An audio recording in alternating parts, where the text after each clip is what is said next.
Bizda bir ustozimiz bor-da, o'zi tog'da yashaydi. Alloh sovuq uylarda, hatto shu ba'zi uylarning hipiri ham yo'q. Bir kuni shogirdlar bilan mehmonga bordik uylariga. Mehmon qildik, yedik, ichdik, o'tirdik.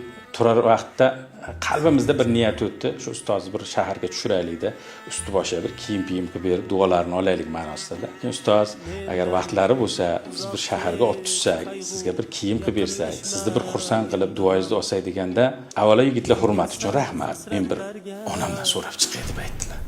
Tasavvur qilyapsiz, 50 yoshdan oshgan odam qizlarini turmushga bergan, o'g'illari uylanadigan bo'lgan, tushib kelishga onasidan ruxsat so'rayapti.